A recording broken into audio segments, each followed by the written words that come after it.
দাউদকান্দিতে ডাকাতের ভয়ের জন্য এমন টানা টানছি আর আমি রোডে পুরাই একা, আমার সাথে কোনো বাইকার বা কেউ নাই, একা একাই যাচ্ছি। যদি আমার একাও যাইতে হয় তাহলে আমি একাই টেকনাফে যাবো, আমি এরকম একটা ডিসিশন নিছি। আসসালামু আলাইকুম এভরিওয়ান, কি অবস্থা সবার? আশা করি সকলেই ভালো আছে। তো আমি আছি হচ্ছে ঢাকা চিটাগাং হাইওয়েতে।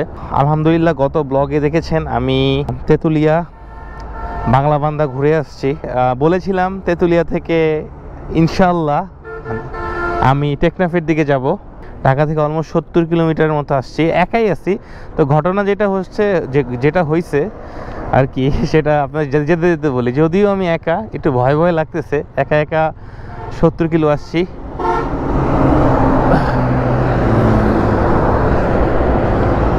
উঠে গেলাম চট্টগ্রাম 172 কিলো। গ্রুপ নিয়ে ট্যুর দিছি, সেটা তো আপনারা দেখছেনই ব্লগে।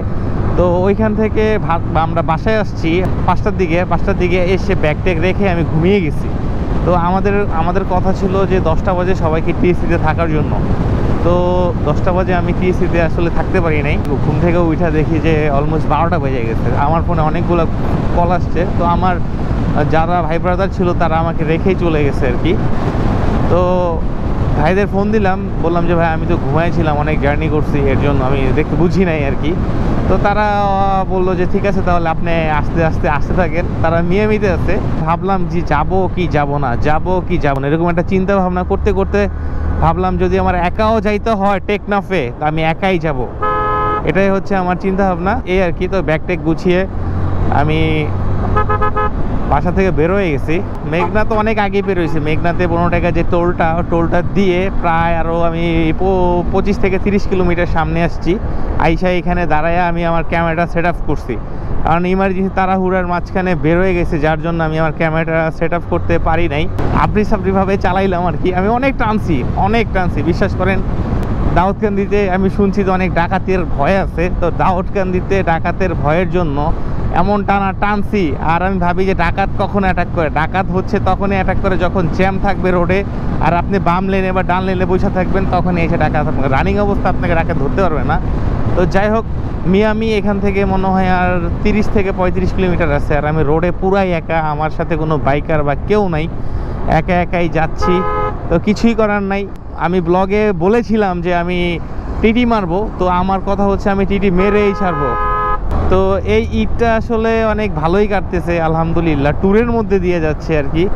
তো যাই হোক, বাম সাইড দিয়ে যদি ওভারটেক করা উচিত না, আমি একটু ডানে ঢুকে যাই, যেহেতু সামনে ট্রাক। এরকম বহুত হাজার ট্রাক ওভারটেক করে আসছি। যেই টানছি, লো লাইটের পারফরমেন্স গোপুর একদমই বাজে। তো 1035 কিলোমিটার আছে। এই 1035 কিলো হচ্ছে বাংলা বান্দা তেঁতুলিয়া টু আবার এই যে চট্টগ্রাম হাইওয়ে পর্যন্ত আর কি আসছি। একবারে কক্সে যে ইনশাল্লাহ মোবিলটা ড্রেন দিব। মোবিলটাও আমি আমার ব্যাগে করে নিয়ে নিছি। আমরা যখন ঈদের পর দিন আসলে ঢাকা থেকে তেঁতুলিয়ার দিকে যাই, তখন রোডঘাট অনেক ফাঁকা ছিল। কিন্তু আজকে ঈদের 3য় দিন, কিন্তু রোডে এত পরিমাণ গাড়ি, কি বলবো, প্রচুর গাড়ি। অন্যান্য দিনে যেরকম আমরা দেখি আর কি সবসময় চিটাগাং হাইওয়েতে, ওইরকমই গাড়ি। তো কিছুই বলার নাই আর কিছুই করার নাই, যেতে তো হবে। তার মধ্যে একা, আর আমি একা এই রোডে আমি কখনোই একা বাইক চালাই নাই। এই ফার্স্ট টাইম আমি একা বাইক চালাচ্ছি এই রোডে। একটু ভয় কাজ করতেছে, যদিও আমার সাথে কোনো বাইকার নাই। সবাই মিয়ামিতে আমার জন্য ওয়েট করতেছে। এখন ওয়েট কি করতেছে কিনা না করতেছে সেটাও আমি জানি না, আই ডোন্ট নো। বড় বড় বাস, সৌদিয়া, ডেস ট্রাভেলস, হানিফ, এনা, মানে বাসের কোনো অভাব নাই। রোডে এত পরিমাণ বাস। বাইকাররা আসলে ভয় পায় না, আমি আসলে ভয় পাই না।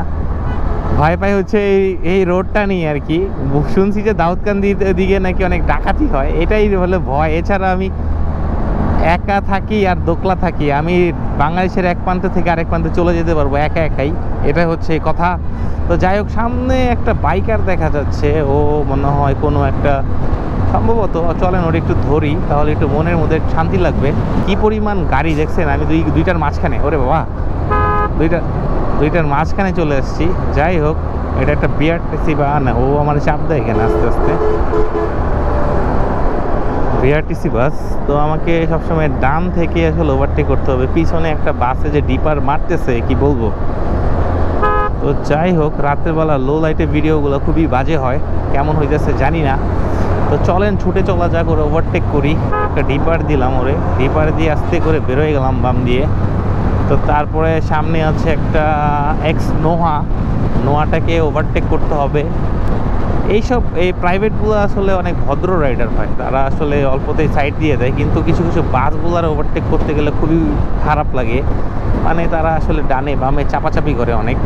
তার মধ্যে হচ্ছে ট্রাক ড্রাইভারগুলো যথেষ্ট ভালো, ট্রাক ড্রাইভারগুলো একটা লেনে থাকে, তারা হর্ন দিলেই সাইড হয়ে যায়, কিন্তু বাসগুলারে আসলে ওভারটেক করা খুবই কষ্ট দেয়। হ্যাঁ, ওই যে একটা বাইকার আমি অলরেডি দেখে ফেলছি, চলেন ওকে একটু ধরে ফেলি আমরা। হ্যাঁ, দেখি এই শ্যামলী পরিবহনকে ওভারটেক করলেই মেবি আমি তাকে ধরতে পারবো। আচ্ছা, বামেও তো আমাকে খেয়াল করতে হবে আমি এখন কোথায় আছি।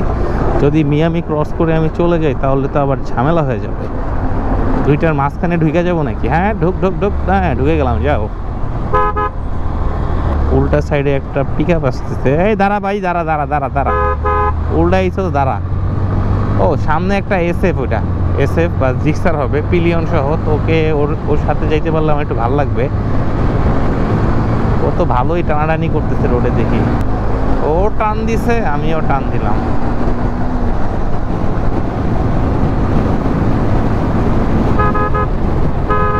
কি পরিমাণ বাস রোডে, কি লাল সবুজ, কোনো মানে বাসের যে কত নাম রে ভাই, এ রোডে বাসের কোনো অভাব নাই।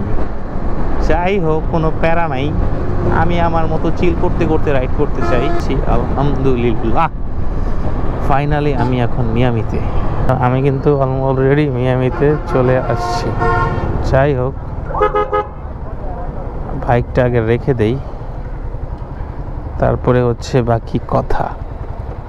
সব বাইকার, আমাদের বাইকারগুলো এখানে একসাথে, আর মাছগুলো দেখছেন এখানের, বাহ।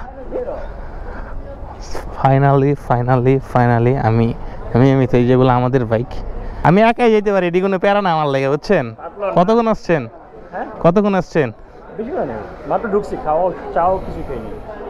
আপনি যখন অনলাইনে 12টা 12:30 বাজে টান দিয়েছি, 1:41 বাজে।